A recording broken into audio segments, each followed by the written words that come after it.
अस्सलामुअलैकुम student, welcome back to my YouTube channel. आज हम पढ़ेंगे 9th क्लास का यूनिट 5 ग्रेविटेशन। ठीक है, इसमें फ़र्स्ट टॉपिक हमारा है लॉ ऑफ ग्रेविटेशन। लॉ क्या होता है हमारे पास ग्रेविटेशन का। ठीक है, according to Newton law of universal gravitation, every body in the universe attract every other body with a force which is directly proportional to the product of their masses and the inversely proportional to the square of the distance between their center। क्या कहता है कि हर जो body होती है ना universe में, वो एक दूसरे को अट्रैक्ट करती है। ठीक है, वो डायरेक्टली प्रोपोर्शनल किसकी होती है, मासेस के। ठीक है, दो बॉडी होती हैं वो एक दूसरे को अट्रैक्ट करेंगी, डायरेक्टली प्रोपोर्शनल मासेस की होंगी और इन्वर्सली प्रोपोर्शनल उसके डिस्टेंस की होंगी। ठीक है, फर्स्ट लॉ के अकॉर्डिंग ये हमारे पास m1 मीन के ये ग्रेटर मास है और ये हमारे पास शॉर्ट मास है। ये दोनों एक दूसरे को अट्रैक्ट करेंगे, इन दोनों के दरमियान में डिस्टेंस जो है d है। ठीक है, डेफिनेशन में हमने पढ़ा है अभी, जो फोर्स होती है ना हमारे पास, वो डायरेक्टली प्रोपोर्शनल किसके होती है, मास के प्रोडक्ट के, मीन के m1 और m2 के। ठीक है, वही फोर्स इनवर्सली प्रोपोर्शनल किसके होती है, 1/d² के, मीन के इन दोनों के दरमियान जो डिस्टेंस है उसके वो क्या होगी, इनवर्सली प्रोपोर्शनल होगी।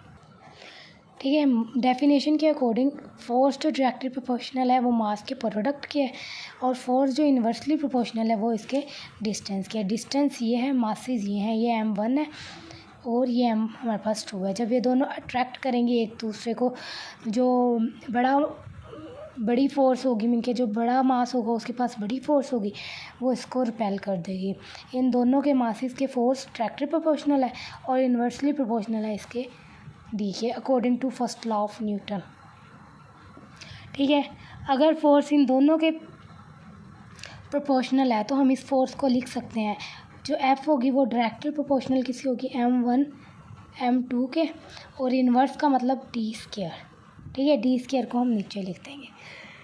ठीक है, और जो ये डायरेक्टली इन्वर्सली प्रोपोर्शनल की जगह पे हम इक्वल लगाएंगे। इक्वल लगा के हम कोई भी कांस्टेंट लगाते हैं, इसको हम जी का नाम दे देते हैं, ये m1 और ये m2 ओवर d²। ठीक है, ये हमारे पास फोर्स आ गई किसकी, ग्रेविटेशनल की। फर्स्ट लॉ ऑफ न्यूटन के अकॉर्डिंग ये हमारे पास फोर्स आ गई किसके इक्वल आ गई, जी m1 m2/d²। ठीक है, अभी ये जो हम लोगों ने जी लगाया था प्रोपोर्शनल की जगह पे, वो हमारे पास क्या है, G is the proportionality constant, it is called the universal constant of gravitation. Gravitational का कांस्टेंट होता है G. Its value is same everywhere, इसकी जो वैल्यू होती है हर जगह पे सेम होती है। In SI unit its value is 6.673 × 10⁻⁻11 newton metre square per kilogram square. Mean के ये जो ग्रेविटेशन की वैल्यू होती है ना, ये कांस्टेंट होती है और ये फिक्स है, capital G gravitational force, gravitational constant. ठीक है, उसकी वैल्यू ये फिक्स है, ये कभी चेंज नहीं होती। Due to the small value of G, the gravitational force of attraction between object around us is very small act we do not feel it. जब हमारे पास स्मॉल वैल्यू होगी जी की, तो उसके दरमियान अट्रैक्शन, ऑब्जेक्ट के दरमियान अट्रैक्शन भी बहुत स्मॉल होगी, जिसको हम फील नहीं कर सकते। Since the mass of earth is very large, it is attract near by object with a significant force. The weight of object on the earth is a result of the gravitational force of attraction between the earth and the object। वो क्या कह रहा है कि हमारे पास ये देखें, अर्थ एक हमारे पास बड़ी फोर्स है। ठीक है, और कोई भी ऑब्जेक्ट ले लें किसी और मासेस का जो अर्थ से छोटा हो। ठीक है, ये दोनों फोर्स एक दूसरे से अट्रैक्ट करेंगी। जब मास की और इन दोनों की फोर्स अट्रैक्ट करेंगी, ये तो फोर्स ना होने के बराबर है, क्योंकि हमारे पास जो ग्रेविटेशनल की कांस्टेंट है उसकी वैल्यू हमारे पास 6.673 और मल्टीप्लाई 10⁻⁻11 है। ठीक है, जो अर्थ हमारे पास बहुत बड़ा है, लेकिन जो ऑब्जेक्ट है ना वो हमारे पास छोटा है। छोटा है तो हम वो ना होने के बराबर ही होगा। कोई भी चीज़ जो अर्थ से छोटी होगी, बहुत ही ज़्यादा छोटी, ये वैसे यहाँ दिखने में बड़ी लग रही है, वैसे ये बहुत छोटी है, तो ये ना होने के बराबर है। इसलिए ग्रेविटेशनल जो कांस्टेंट होगा उसकी वैल्यू सेम ही रहेगी, चेंज कोई फ़र्क नहीं पड़ेगा, ठीक है। ये इसकी फोर्स एफ़ है और इसकी भी फोर्स एफ़ है, ये दोनों एक दूसरे को अट्रैक्ट कर रही हैं और इसके दरमियान आर है।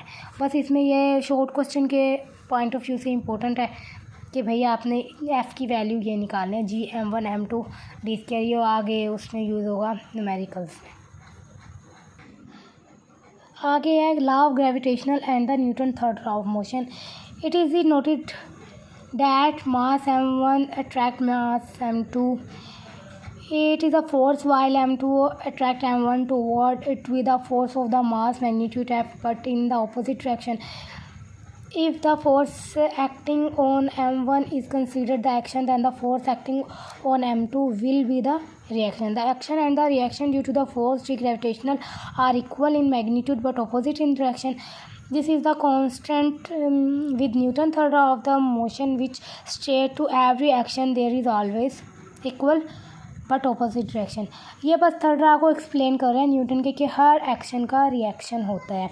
अगर दो बॉडी हैं m1 और m2, वो एक दूसरे को अट्रैक्ट करेंगी, ऐसे एक दूसरे के साथ मिलेंगी, तो वो जब उन दोनों की फोर्स टकराएगी आपस में, वो एक दूसरे से दूर हो जाएंगी।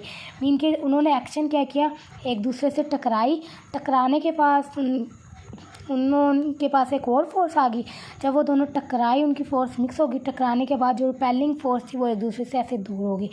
फोर्स ने अमल किया लेकिन अपोजिट डायरेक्शन में, ठीक है। बस ये थर्ड लॉ को एक्सप्लेन कर रहे हैं।